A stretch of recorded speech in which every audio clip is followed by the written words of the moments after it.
Ada di hadis-hadis lain disebutkan ada orang yang sholatnya bagus, ibadahnya top, puasanya, zakatnya. Tapi di saat yang sama dia memfitnah orang, dia menggunjing orang, dia mengadu domba. Akhirnya apa? Akhirnya amal sing kuwake ku mang entek digawe mengkompensasi kesalahan yang dilakukan oleh lesannya.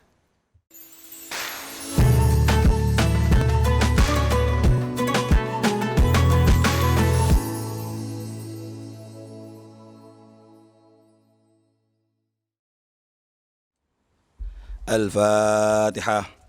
A'udzu billahi minasyaitonir rajim. Bismillahirrahmanirrahim. Alhamdulillahi rabbil alamin. Arrahmanir rahim. Maliki yaumiddin. Iyyaka na'budu wa iyyaka nasta'in. Ihdinas siratal mustaqim. Siratal ladzina an'amta 'alaihim ghairil maghdubi 'alaihim waladdallin. Amin. Bismillahirrahmanirrahim. Al-haditsu at-tasi'u wal 'ishruna. Hadis yang ke-29. An Mu'adz bin Jabal radhiyallahu ta'ala anhu qala Qultu ya Rasulullah akhbirni bi'amalin yudkhiluni al-jannata wa yuba'iduni 'anil nar. Qala laqad sa'alta 'an 'azim wa innahu la yasirun 'ala man yassarahu Allah ta'ala 'alaihi. Ta'budullaha la tusyriku bihi syai'a wa tuqimus salata wa tu'tiz zakata wa tasumu ramadhana wa tahujjul bait. ثم قال ألا أدلك على أبواب الخير الصوم جنة والصدقة تطفئ الخطيئة كما يطفئ الماء النار وصلاة الرجل في جوف الليل. ثم تلا تتجافى جنوبهم عن المضاجع حتى بلغ يعلمون. ثم قال ألا أخبرك برأس الأمر وعموده وذروة سنامه. قلت بلى يا رسول الله. قال رأس الأمر الإسلام وعموده الصلاة وذروة سنامه الجهاد. ثم قال ألا أخبرك بملاك ذلك كله. قلت بلى يا رسول الله. فأخذ بلساني ثم قال كف عليك هذا. قلت يا نبي الله وإنا لمؤاخذون بما نتكلم به. فقال ثكلتك أمك وهل يكب الناس في النار وهل يكب الناس في النار على وجوههم أو قال على مناخرهم إلا حصائد ألسنتهم. Rawahu Tirmidzi wa qala haditsun hasanun sahihun. An Mu'adz bin Jabal radhiyallahu taala anhu qala, berkata siapa Mu'adz?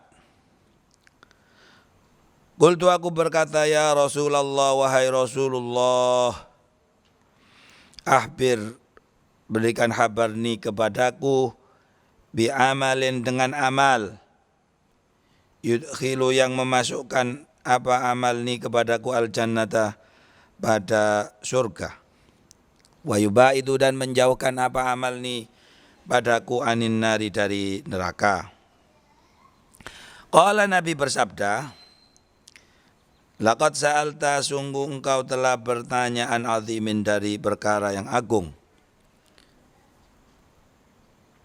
Wa innahu, dan sesungguhnya atau sungguh bahwasanya, la yasirun, sungguh mudah, alaman, atas orang-orang, yasara, yang memudahkan, hu, kepada man, siapa, Allahu, Allah Ta'ala, maha tinggi siapa Allah, alaihi, atasnya, atasnya si man,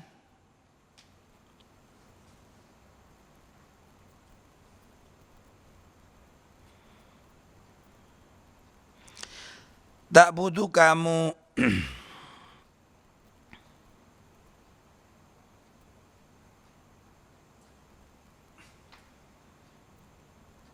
enggak, alaihi ini atas azimin aja, atas azimin. Jadi sahabat Mu'ad bin Jabal bertanya kepada Nabi, berikanlah kabar kepadaku tentang suatu amal yang bisa menyebabkan aku masuk surga dan menjauhkan aku dari neraka. Nabi bersabda, sungguh kau telah bertanya tentang suatu yang besar, yang agung. Tapi sesuatu yang besar itu akan mudah bagi orang-orang yang dimudahkan oleh Allah untuk melakukannya. Makanya sebenarnya yang memasukkan seseorang ke surga itu bukan amalnya, tapi rahmatnya Allah. Orang bisa saja melakukan amal-amalnya ahli surga, tapi dia bisa melakukan itu karena diberi rahmat oleh Allah. Ada orang menjadi ahli ibadah, ada orang dimudahkan untuk melakukan kebaikan. Ya pada dasarnya karena dia mendapat rahmatnya Allah. Makanya dalam hadis yang lain dikatakan bahwa tidak akan memasukkan seseorang ke dalam surga amal-amal yang ia lakukan. Karena tanpa rahmatnya Allah nggak ada cerita manusia bisa melakukan kebaikan. Nggak ada cerita orang bisa beribadah tanpa rahmatnya Allah.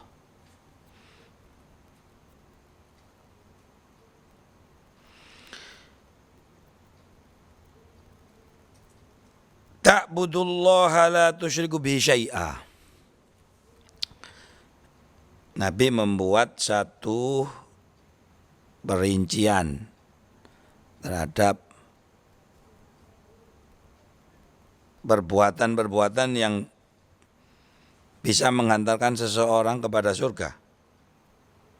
Walaupun sekali lagi itu semua dasarnya adalah rahmatnya Allah. Tak butuh engkau menyembah Allah kepada Allah, la tusyriku, engkau tidak menyekutukan bihi dengan Allah syai'an pada sesuatu. Wa tuqimu, dan engkau mendirikan as-sholata pada sholat. Wa tu'ti, dan engkau mengeluarkan az-zakata pada zakat. Wa tasumu, dan engkau berpuasa Ramadhana di bulan Ramadan. Wa tahujja, dan engkau berhaji al-baita pada Baitullah. Tsumma qala, kemudian Nabi bersabda, ala adulluka, tidakkah aku menunjukkan kepadamu, ala abwabil khairi, atas pintu-pintu kebaikan.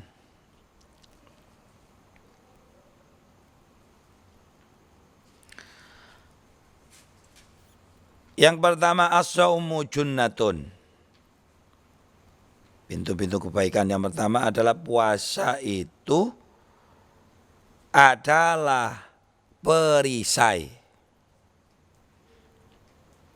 Puasa adalah perisai karena puasa itu adalah satu ibadah yang melatih seorang mukmin untuk melawan hawa nafsunya.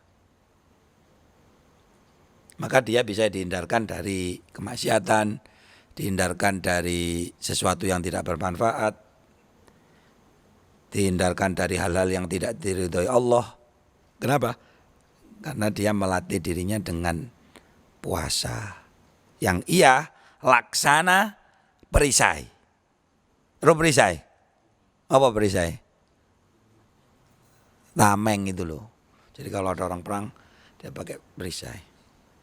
Karena pada dasarnya manusia kan berperang dengan hawa nafsunya. Hawa nafsunya terus menyerang dia. Cuma kalau kita enggak ngerti kalau kita nggak sadar malah panah atau pedang atau tombak atau semua senjata yang diarahkan oleh nafsu pada diri kita malah kita masukkan dalam tubuh kita untuk menghancurkan diri kita. Nah, perisainya yang bisa digunakan untuk menahan serangan dari hawa nafsu itu adalah puasa.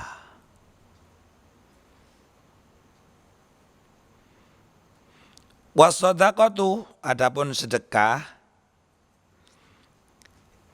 itu tudfi'u, mematikan al-khoti'ata, pada kesalahan atau pada dosa,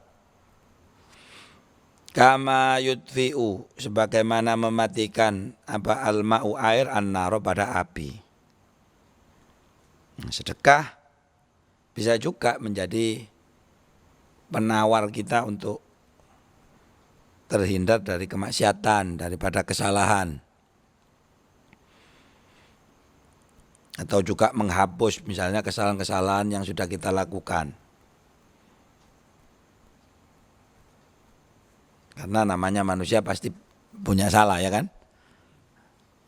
Nah, yang bisa menjadi penawarnya adalah sedekah.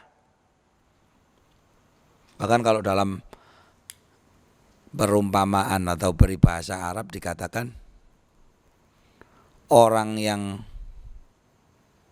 dermawan atau orang yang suka memberi, mau ngapain aja itu tetap disukai orang banyak.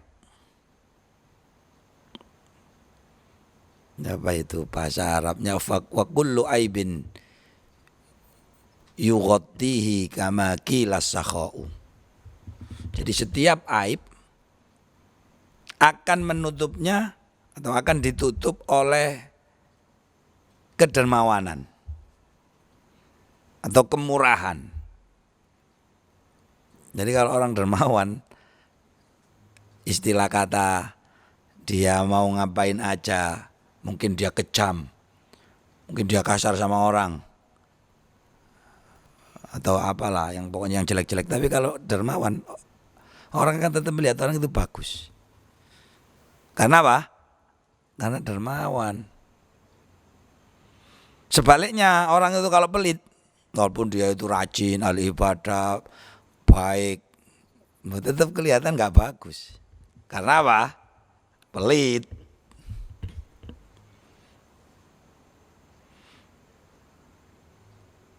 Nah, di sini dikatakan bahkan sedekah itu bisa memadamkan kesalahan. Itu di sisi Allah loh. Apalagi di sisi manusia tentu lebih mudah, ya kan?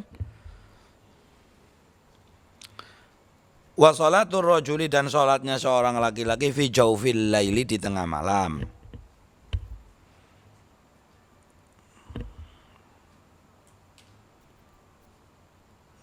Ini juga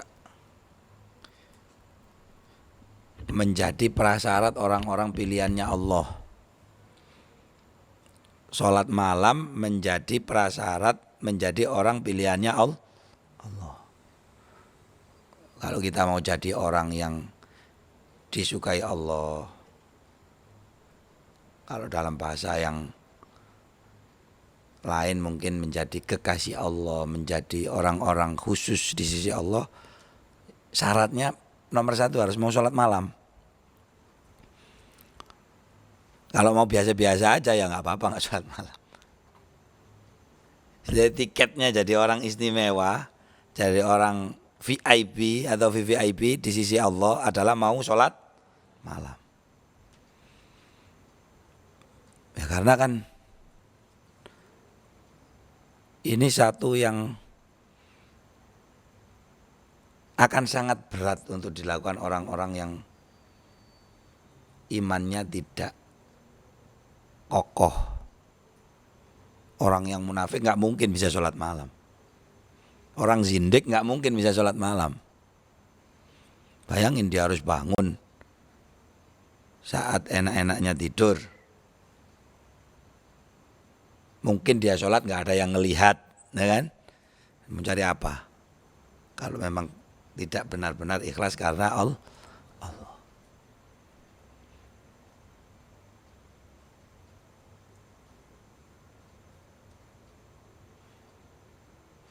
Tsumma ta'ala, kemudian Nabi membaca tatajafa junubuhum 'anil madhaji'i.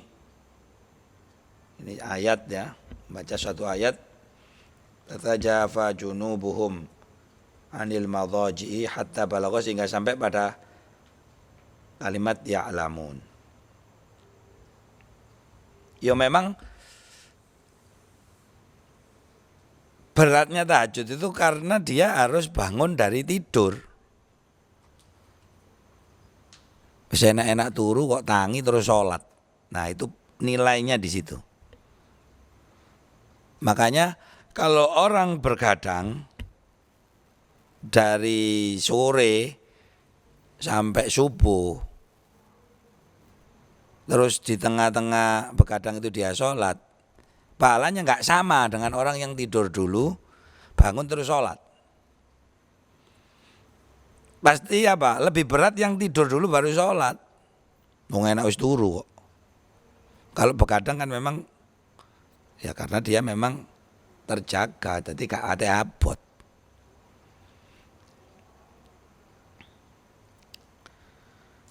Tsumma qala, kemudian Nabi bersabda, ala ukhbiruka, tidakkah aku menghabarkan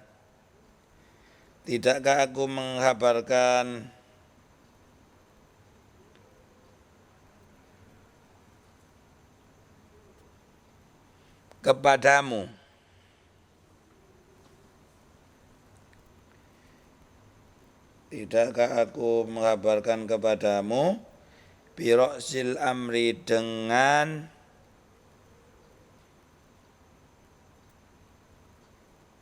intinya perkara.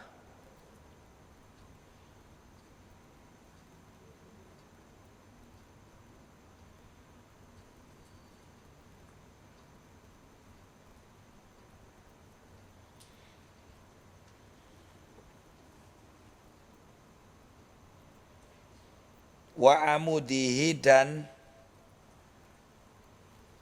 apa itu? Pilar-pilarnya al-amr, pilar-pilarnya perkara.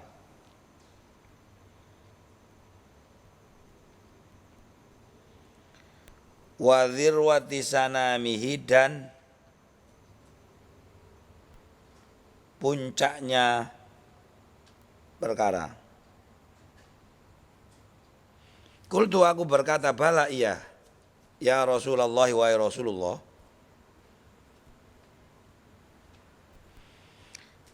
Qala, Nabi bersabda, rasul amri, intinya perkara itu al-islamu adalah Islam. Wa amudu, dan pilarnya itu adalah as-sholatu, sholat. Wa dzirwatu sanami, dan adapun puncaknya itu adalah al-jihadu, jihad. Ala ukhbiruka, tidakkah aku menghabarkan kepadamu bimalaki dzalik, dengan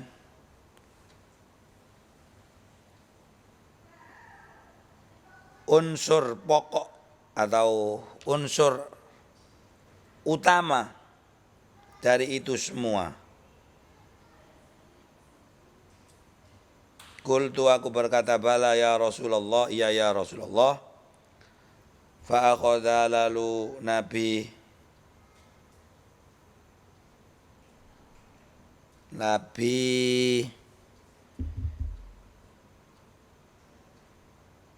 memegang bilisani, dengan lisannya. Tsumma qala, kemudian Nabi berkata, kuffa, cegahlah, alaika, atas kalian, apa hadza, ini lisan. Apa hadza, ini lisan. Ya kayak ngene lah istilahnya gini. Kuffa alaika hadza.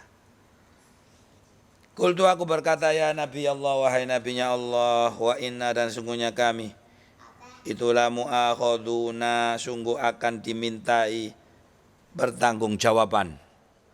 Bima dengan apa saja natakallamu yang kami berbicara bi dengan ma. Faqala lalu Nabi berkata, sakilat kehilangan kepadamu siapa ummuka ibumu. Ini seperti kalimat untuk mengingatkan. Kalimat kalau bahasa misalnya gini. Ini kan sahabat Mu'ad kan bertanya pada Nabi. Loh Nabi, iya tak nanti itu kita akan dimintai pertanggungjawaban dari apa yang kita ucapkan. Nabi langsung ngomong apa? Sakilat ka ummuk. Itu kalau bahasa kita itu kayak gini. Ya mesti aja sih, masa ngono gak ngerti. Ya sudah pasti seperti itu. Ya mesti ngono. Nah itu bahasa apa istilahnya itu? Bahasa teguran.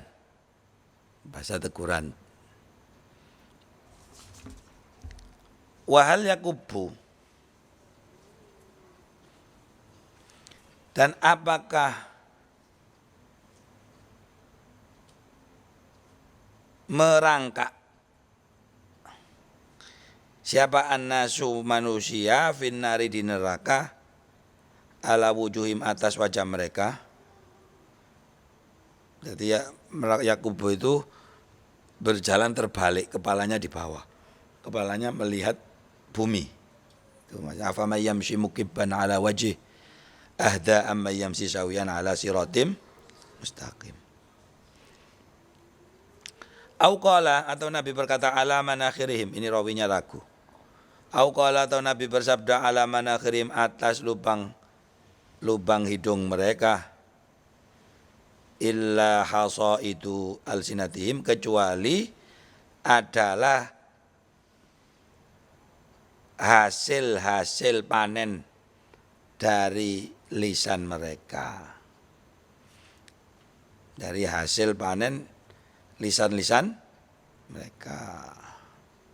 Rawa menjelaskan pada hadis siapa Imam Tirmidzi. Wa qala dan berkata siapa Imam Tirmidzi, adapun ini itu adalah hadis hasanun yang hasan, sahihun yang sahih. Jadi hadis ke-29 ini kan bicara tentang intisari dari agama Islam. Makanya Nabi di awal menyebut secara global yang bisa menyelamatkan seseorang di akhirat ya kalau dia mau menjalankan Islam. Nah Islam itu apa? Islam ya pertama syahadat.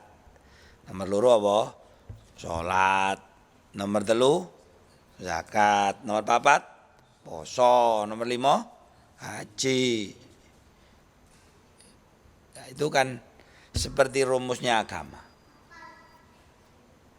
Jadi enggak ada rumus keselamatan tanpa 5 ini. Ya sekarang banyak berkembang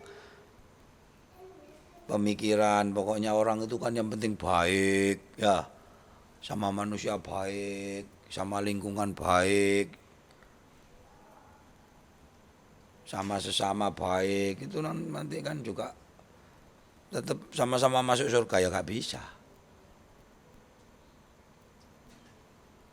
Jadi kalau kita ikut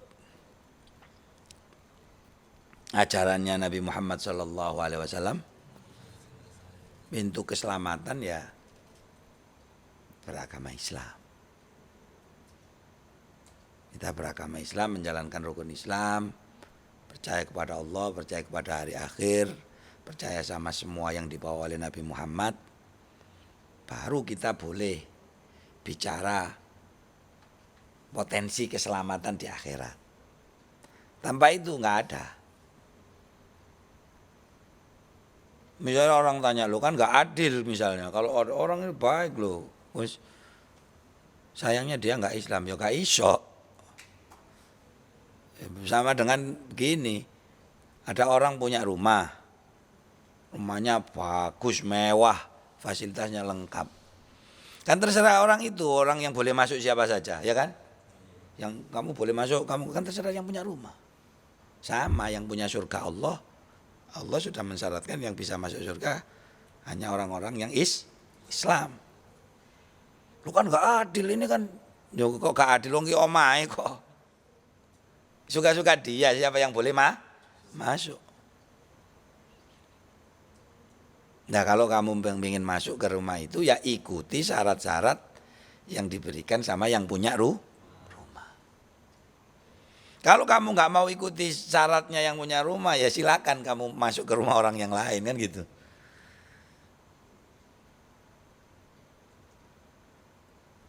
Mungkin ada yang tanya lah terus perbuatan baiknya dia itu gimana? Masa Tuhan nggak adil? Loh, dia bisa berbuat baik, dia membantu sesama, dia menolong orang misalnya, dia bermanfaat untuk orang banyak. Itu kalau dihitung sama nikmat-nikmatnya Allah yang dikasih ke dia belum tentu bisa mengkompensasi ya kan? Bayang dia dikasih mata, dikasih telinga, dikasih hidup. Belum tentu. Setidaknya kebaikan kita sepanjang umur kita ditimbang dengan nikmatnya satu buah mata aja belum tentu bisa.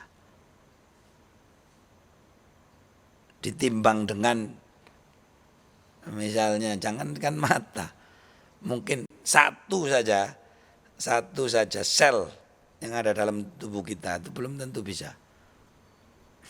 Kenapa? Saking agungnya nikmatnya Allah.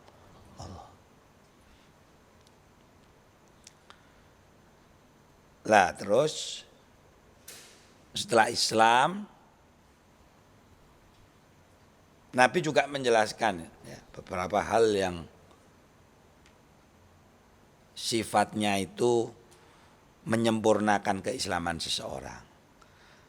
Sini beliau bicara tentang apa? Tentang sedekah, kemudian tentang sholat malam, tentang puasa sunnah yang dimaksud di sini. Ini dalam hadis yang lain disebutkan, jadi seseorang itu bisa dicintai Allah kalau yang pertama dia menjalankan yang wajib-wajib dulu. Ya tadi sholat, zakat, puasa, Ramadan, haji. Itu kan yang wajib ya kan. Tapi ini istilahnya kalau kita bilang kelasnya ini kelas ekonomi. Umpama masuk surga kelasnya kelas ekonomi. Ekonomi itu kan biasanya ya kursinya biasa. Enggak terlalu lega. Fasilitas makanan, minuman juga biasa. Kursinya juga biasa, enggak bisa buat tidur. Karena kelasnya apa? Ekonomi. Lah kalau kamu mau naik kelas yang bisnis, harus mau ini. Mau kelas bisnis harus mau puasa sunnah. Loh susah Gus puasa sunnah ya sama, tiket bisnis mahal bro. Terus harus sedekah. Susah-susah nyari duit kok dikasihkan orang. Ya, berat-berat. Tiket bisnis mahal. Apalagi ini yang terakhir sholat malam. Oh, tambah abot mana? Sholat malam. Tapi kan kalau bisa dilakukan, ini akan menjadi apa? Privilege. Kita akan menjadi orang-orang yang khusus. Kita akan menjadi VIP atau VVIP. VIP apa? Very important person. VVIP very very important person. Nek kon kepingin VIP tadi tapi apa belinya ekonomi yang nggak bisa dimarahi sama. Nek kepingin VIP ya kudu tuku kelas VIP tiketnya. Ini kita biasa kan seperti kita beli tiket. Kamu beli tiket pesawat, kamu beli tiket konser. Kalau itu konser itu tiketnya ekonomi berdiri. Berdiri ya mau konsernya 4 jam ya berdiri itu. Nah, sing bisnis ada kursinya. Nanti dijamu, dikasih snack. Kan gitu ya. podo. Nah kalau orang bawa tingkat ekonomi ke kelas bisnis kira-kira boleh nggak? Nggak boleh. Jadi ini bicara tentang orang-orang spesial, orang-orang yang dipilih oleh Allah harus melakukan ini. Lalu Nabi melanjutkan. Sebenarnya intisari dari seluruh agama, ajaran agama itu apa? Katakan bahwa ya agama tadi intisarinya ada 5 yang kita sebut dengan rukun Islam. Tapi kalau diperdalam lagi, rukun Islam yang paling inti apa? Yang paling inti sholat. Maka disebut sholat itu tiangnya agama. Terus kalau sudah melaksanakan semua rukun Islam, sudah tahu sholat itu jadi pilar, kira-kira puncaknya apa? Ternyata puncaknya adalah jihad. Jihad artinya mengorbankan diri, mengorbankan harta, mengorbankan nyawa untuk Allah dan Rasulnya. Itu ya berat juga. Dan gak harus diartikan perang. Perang oke, salah satu bagian dari jihad. Tapi orang yang menghidupkan agama Allah, berjuang mendakwahkan agama, ya, berjuang untuk masyarakat, berjuang untuk mensejahterakan orang banyak, ya sama juga. Kalau niatnya benar karena Allah dan Rasulnya, maka akan dinilai sebagai jihad. Kita bangun sekolah yang bagus supaya orang-orang yang asalnya dari keluarga yang tidak mampu, karena anaknya bisa punya pendidikan tinggi, harkat keluarganya menjadi terangkat, itu juga jihad. Orang yang nggak bisa ngaji diajarin ngaji, orang nggak bisa baca Quran diajarin baca Al-Quran. Daerah yang dulunya nggak ada orang sholat jadi ada orang sholat, sama juga, itu semua jihad. Memikirkan nasib agama di tengah masyarakat, kira-kira nanti setelah kita mati, di zamannya anak kita, di zamannya cucu kita, masih ada enggak orang ngaji? Masih ada enggak orang sholat? Masih ada enggak orang yang ingat kepada Allah? Masih ada enggak orang yang menyembah Allah?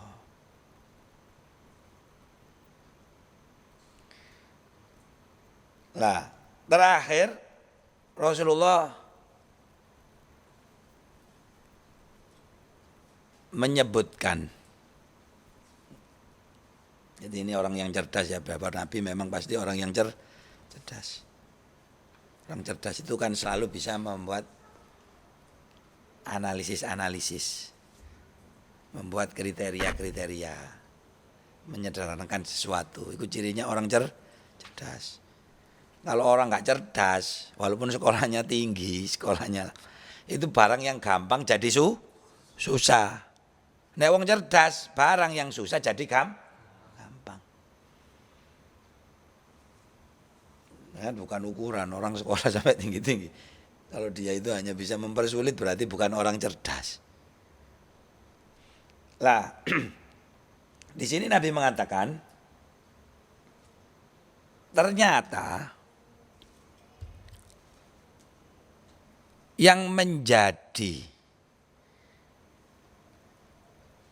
permulaan sekaligus menjadi akhir daripada semua ini, itu apa? Adalah dengan menjaga lisan. Artinya apa? Artinya banyak orang melakukan hal-hal yang susah atau berbicara tentang hal-hal yang rumit, berteori ini, berteori itu. Ternyata ketika menjaga lisannya saja tidak bisa. Makanya ada satu teori apa? segala sesuatu itu dimulai dari kesimpelan. Sesuatu kalau simpel itu biasanya benar.